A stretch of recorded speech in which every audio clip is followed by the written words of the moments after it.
Hello and welcome to excellent English classes. आज इस video में हम डिस्कस करेंगे MCQ series of the chapter the 100 dresses part 1। इससे पहले वीडियो में हम ऑलरेडी डिस्कस कर चुके हैं MCQ series a letter to God chapter की, Nelson Mandela, 2 stories about flying के दोनों part 1 and part 2, his first flight and black aeroplane. इस एमसीक्यू सीरीज को देखने से पहले आप सभी से रिक्वेस्ट है कि पहले आप इसी चैप्टर की द 100 ड्रेसेस पार्ट 1 की समरी जरूर देखें, क्योंकि अगर आप एक बार समरी देख लेंगे तो उसके बाद जब आप ये सीरीज देखेंगे तो आपको क्वेश्चंस अच्छे समझ में आते हैं। तो चलिए आज स्टार्ट करते हैं आज के एमसीक्यू सीरीज के क्वेश्चंस। फर्स्ट क्वेश्चन जो आज सबसे पहले आपके सामने है वो ये है, who were the 2 best friends. जब आप चैप्टर की शुरुआत करते हैं तो उसमें 3 मेन कैरेक्टर होते हैं। एक तो वांडा पेट्रॉन्स्की खुद होती हैं और उनके अपोज में 2 उनके जो फ्रेंड्स होते हैं, मतलब उनके फ्रेंड नहीं, क्लासरूम में 2 गर्ल्स जो आपस की फ्रेंड्स होती हैं। तो वो कौन है? ऑप्शन ए है पेगी एंड मेडी। देखिए मेडी मतलब शॉर्ट में मेडी है, वरना इसका पूरा नाम मेडलिन है, ठीक है। तो पेगी एंड मेडी, वांडा और पेगी, या फिर मेडी एंड वांडा, या फिर विली एंड वांडा। तो ऑब्वियस सी बात है, option A is the right answer, Peggy and Maddie. अगर आपने चैप्टर को जरा सा ही पढ़ा है तो आपको ये आंसर पता होगा कि पेडी and Maddie is the right answer. बढ़ते हैं नेक्स्ट क्वेश्चन की तरफ। Question number 2।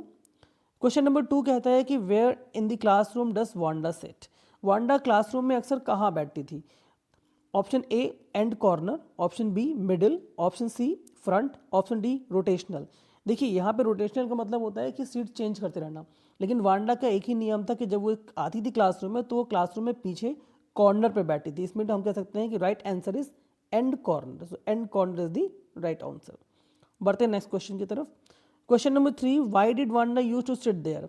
वांडा कॉर्नर में तो बैठती थी, लेकिन वो कॉर्नर में क्यों बैठती थी?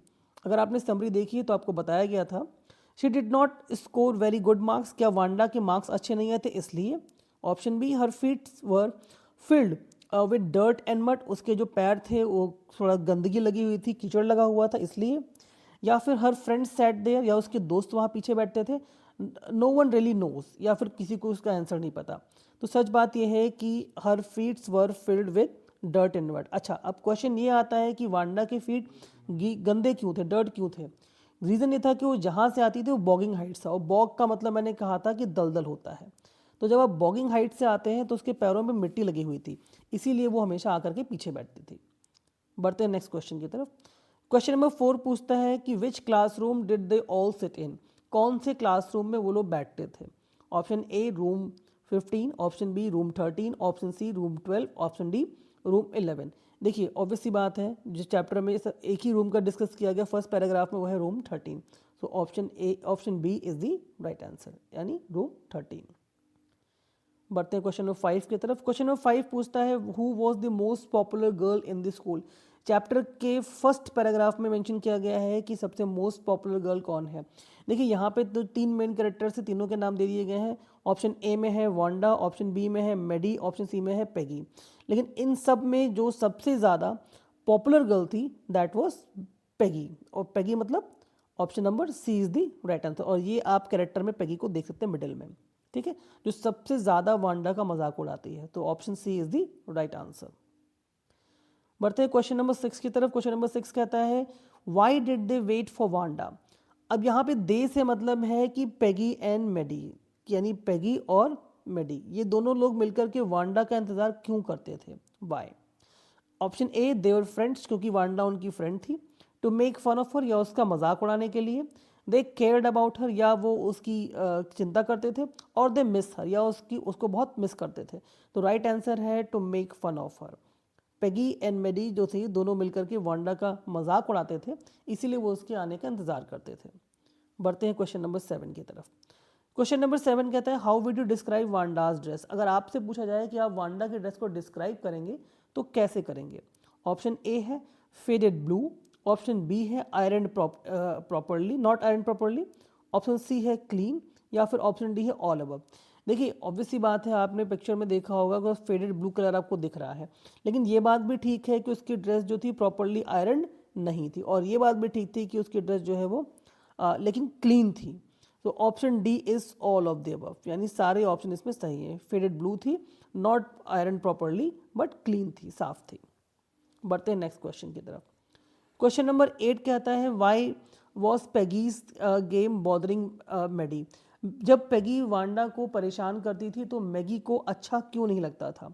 मैडी को अच्छा ना लगने के कारण क्या था? ऑप्शन ए है शी केयर्ड अबाउट वांडा, जो कि वो वांडा की केयर करती है, या option B Peggy was harsh on Wanda, कि पेगी जो है वो वांडा पे बहुत हार्श थी इसलिए उसको अजीब लगता था, या she feared she would be next to get tease, या उसको लगता था कि अगली बार वो भी शिकार बन सकती है पेगी का। यानी जैसे वांडा का मजाक बनाया जा रहा है वैसे मैडी का भी मजाक बनाया जा सकता है, या फिर ये सारे ऑप्शन थी सही हैं। तो राइट आंसर है सी।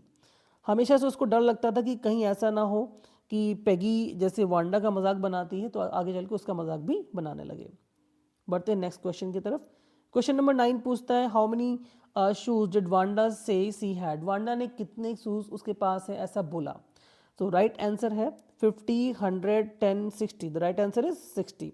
वांडा ने कहा था उसके पास 100 ड्रेसेस और 60 पेयर ऑफ शूज़ हैं। इस बात को ध्यान रखिएगा, 100 ड्रेसेस और 60 pair of shoes, 60 pair of shoes, ये ध्यान में रखिएगा। नेक्स्ट क्वेश्चन बोलते हैं क्वेश्चन नंबर 10।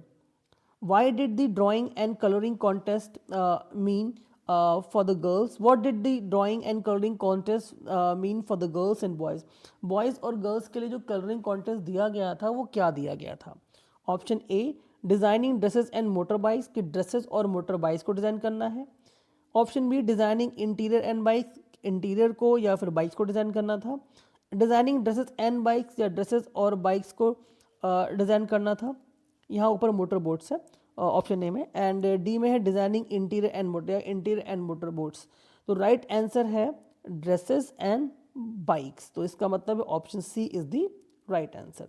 ध्यान से देखिएगा, छोटी छोटी सी मिस्टेक्स आती हैं। यहाँ पे मोटर बोट्स दिया हुआ है, मोटर बाइक्स नहीं दिया हुआ है। तो ध्यान दीजिएगा, एग्जाम में कभी कभी आपको मोटर बोट और मोटर बाइक को लेकर कंफ्यूज कर सकता है, तो आपको थोड़ा सा ऑप्शंस को पूरा और ध्यान से पढ़ना है, ठीक है। बढ़ते हैं नेक्स्ट क्वेश्चन की तरफ। क्वेश्चन नंबर 11 की अगर बात करें तो यहाँ पूछा गया है कि who was Maddie thing would win the contest? Maddie को क्या लगता था कि कॉन्टेस्ट कौन जीतेगा? देखिए, मेडी और पेगी दोनों फ्रेंड थी। पेगी पूरे स्कूल में सबसे स्मार्ट गर्ल थी और बहुत पॉपुलर थी, और क्योंकि मेडी उसकी फ्रेंड थी तो मेडी को हमेशा लगता था कि पेगी जो है वो कॉन्टेस्ट जीतेगी। तो राइट ऑप्शन क्या है? सी। कॉन्टेस्ट जीता कौन है वो दूसरा क्वेश्चन है। क्वेश्चन यहाँ पे पूछा गया है कि मेडी को क्या लगता था, तो मैगी को लगता था कि भाई पेगी जीतेगी, ठीक है। चलते हैं नेक्स्ट क्वेश्चन की तरफ। क्वेश्चन नंबर 12 में पूछा जा रहा है कि what was the room covered with? जो पूरा रूम था वो किससे कवर्ड था? जब उन लोगों को next day room after the competition बुलाया जाता है तो एक रूम में सारी ड्राइंग्स रखी हुई थी, ठीक है। तो drawings of girls, drawings of boys, या 100 ड्राइंग्स ऑफ वांडा, या ऑल द अबव? तो देखिए, वांडा ने जो कि 100 ड्रेसेस बनाई थी तो पूरा रूम जो है वो 100 dresses, 100 drawings of Wanda, Wanda की जो 100 ड्रेसेस ड्राइंग थी उससे पूरा रूम कवर्ड था। तो इसका मतलब ऑप्शन सी हमारा राइट आंसर है। बढ़ते हैं नेक्स्ट क्वेश्चन, क्वेश्चन नंबर 13 की तरफ। Who won the drawing contest? Drawing contest किसने जीता? पेगी, वांडा, मेडी, या नन ऑफ देम? पेगी ने, वांडा ने, मेडी ने, या इनमें से किसी ने? ऑब्वियसली बात है, चैप्टर की जो मेन कैरेक्टर है वांडा, उसी ने 100 ड्रेसेस बनाई थी तो उसी ने कॉन्टेस्ट को जीता था। तो option B is the right answer. Question number 14 की अगर हम बात करें तो यहाँ पे क्वेश्चन है how many dresses did Wanda draw? Wanda ने कितनी ड्रेसेस बनाई थी, ड्रॉ की थी? देखिए, मैंने आपको पहले भी क्वेश्चन में बताया था कि 100 ड्रेसेस चैप्टर का नाम भी है, और 60 पेयर ऑफ शूज, ये आपको याद करना है। तो राइट आंसर है ए, मीन्स 100। बढ़ते हैं आज के लास्ट क्वेश्चन, क्वेश्चन नंबर 15 पे। एंड करते हैं चैप्टर को इस बात को जान के कि वांडा का पूरा नाम क्या है। Option A Wanda Palensky, option B Wanda Petronski, Wanda Patrick, या वांडा पॉलिश? ऑब्वियसली बात है, the right answer is Wanda Petronski. देखिए, इस चीज़ में कंफ्यूज मत होइए, एग्जामिनर आपसे इसी तरीके से सिमिलर साउंड वाले वर्ड से कंफ्यूज कर सकते हैं, तो आपको ध्यान में रखना है कि उसका पूरा नाम था वांडा पेट्रॉन्स्की।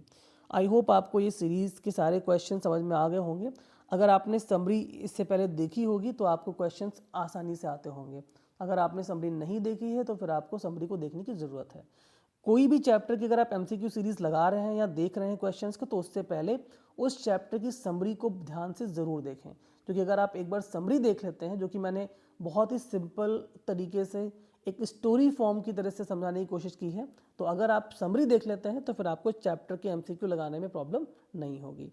और अगर आप डेली चैप्टर देख रहे हैं, समरी और एमसीक्यू भी लगा रहे हैं, तो इसी के साथ साथ आपके सारे चैप्टर बोर्ड एग्जामिनेशन से पहले रिवाइज हो रहे हैं।